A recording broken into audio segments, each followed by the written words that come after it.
I've been around here for 34 years, so I've seen quite a few things. Probably forgot more than I remember, things that have happened along the way.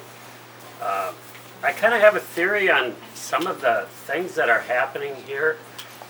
There's a lot of coincidences, as you were mentioning in the beginning, especially going back to the Schmiling family. Now the Schmiling family came to Algoma in 1857, and they settled on a farm right on the north edge of town, right along the river. At the time, it was all trees. They had to clear the land. Henry, who we're talking about, who was our brewmaster later, Henry was the oldest child of 5 that came over to this country in 1857 with Charlie and Dorothea. Now, there's always kind of a theory about ghosts happen when people die violent deaths. Charlie died a violent death. He was hauling a load of wood with 2 colts, young horses, and they were not well trained.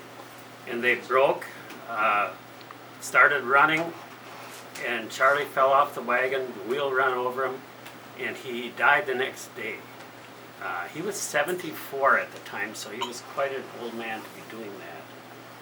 His youngest son was Albert, who was my great-great-grandfather.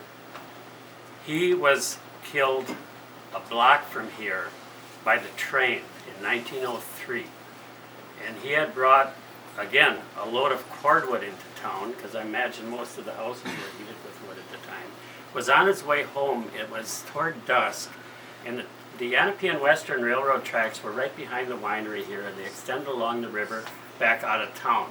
And there was a station just on the other side of Highway 42,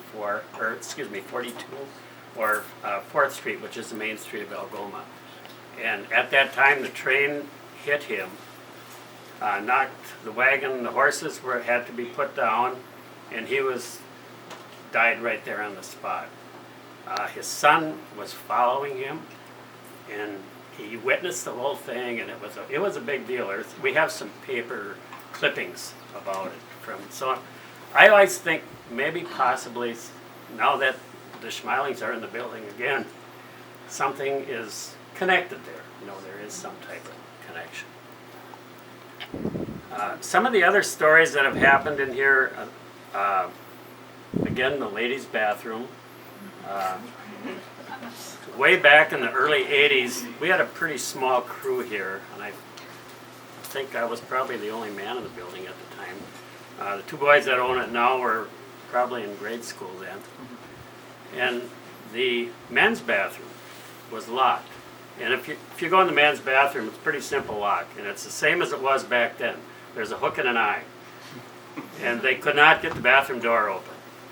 So I was down in the basement filtering wine or doing something, I don't even remember exactly what, and I couldn't come right away. And about 10 minutes later, got up here and walked over to the bathroom and grabbed it. Came right open. It wasn't locked at all at that point. And there had been several people had tried to open it before then, and it's not a tight-fitting door, it's loose, so there again, what happened? We don't know. One other story that it's kind of related, because my sister worked here at the winery at the time, and also my mother. And I think it was about 1991, 92, right in that area of time. They were up at the Lutheran Cemetery, which backed the original Schmiling farm, watering flowers on some graves. It was in early June. And as it was just about dusk, and they were the only car there, and an elderly couple come walking down. I get queasy when I tell this one. Oh, no. An elderly couple came walking down the road and bid them a good evening. They were dressed in 1800s attire. The lady had a long dress on. The man had a top hat on, a black wool suit, and this was in June, even though Algoma isn't that warm in June. So it kind of all related. It was at the time when there was some things happening at the winery, and my sister who worked here, and she was here pretty much every day. She was pretty sensitive to most of these things, so when this happened to her, she just freaked out.